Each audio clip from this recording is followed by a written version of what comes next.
শুরু করছি আজকের বিশেষ সংবাদ। ইউক্রেন রাশিয়া যুদ্ধের দীর্ঘস্থায়ী সংঘাতের মধ্যে আকাশপথে বড় ধরনের সাফল্য পাওয়ার দাবি করেছে ইউক্রেনীয় বাহিনী।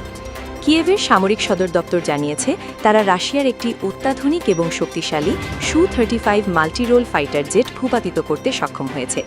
ইউক্রেনীয় কর্তৃপক্ষ বিমানটিকে সন্ত্রাসী আকাশযান হিসেবে উল্লেখ করে জানিয়েছে এটি বেসামরিক অবকাঠামো এবং সামরিক অবস্থানের উপর হামলার কাজে ব্যবহৃত হচ্ছিল। সামরিক বিশ্লেষকদের মতে সু-35 যুদ্ধবিমান রাশিয়ার বিমান বাহিনীর অন্যতম প্রধান শক্তির প্রতীক। প্রায় 85 মিলিয়ন মার্কিন ডলার মূল্যের এই অত্যাধুনিক বিমানটি ধ্বংস হওয়া রাশিয়ার জন্য একটি বড় সামরিক ও কৌশলগত ক্ষতি। এটি কেবল বিপুল অর্থের অপচয় নয়, বরং রাশিয়ার আকাশ প্রতিরক্ষা ব্যবস্থার দুর্বলতাকে আবারও প্রকাশে নিয়ে এসেছে। ইউক্রেনের প্রতিরক্ষা বাহিনী দাবি করেছে অত্যন্ত নিখুঁত এবং সমন্বিত আকাশ প্রতিরক্ষা কৌশলের মাধ্যমে বিমানটিকে মাঝ আকাশেই শনাক্ত করে ধ্বংস করা হয়েছে। ঘটনার বিস্তারিত বিবরণে ইউক্রেনের পক্ষ থেকে বলা হয়েছে রাশিয়ার ওই যুদ্ধবিমানটি যখন নির্দিষ্ট লক্ষ্যবস্তুর দিকে অগ্রসর হচ্ছিল ঠিক তখনই ইউক্রেনের আকাশ প্রতিরক্ষা সিস্টেমের রাডারে সেটি ধরা পড়ে। এরপর দ্রুত পাল্টা ব্যবস্থা হিসেবে মিসাইল নিক্ষেপ করা হলে বিমানটি নিয়ন্ত্রণ হারিয়ে বিস্ফোরিত হয়।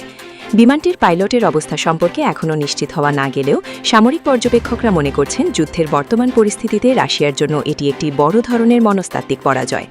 এদিকে এই ঘটনার পর আন্তর্জাতিক মহলে নানামুখী প্রতিক্রিয়া তৈরি হয়েছে।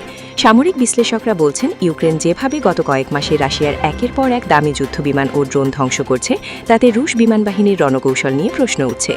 রাশিয়ার পক্ষ থেকে এখনও এ বিষয়ে কোনো আনুষ্ঠানিক বিবৃতি বা মন্তব্য করা হয়নি, তবে ঘটনার সত্যতা যাচাইয়ের জন্য বিশ্বজুড়ে গোয়েন্দা সংস্থাগুলো ও সামরিক বিশ্লেষকরা নজর রাখছেন।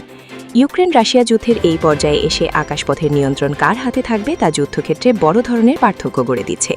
একদিকে রাশিয়ার প্রযুক্তির আধিপত্য বজায় রাখার চেষ্টা, অন্যদিকে ইউক্রেনের প্রতিরক্ষা ব্যবস্থার ক্রমবর্ধমান সক্ষমতা।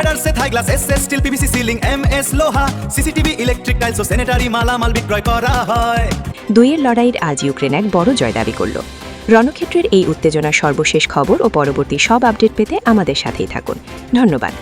এই প্রতিবেদনটি ইউক্রেনের সরকারি সামরিক তথ্যের উপর ভিত্তি করে তৈরি করা হয়েছে।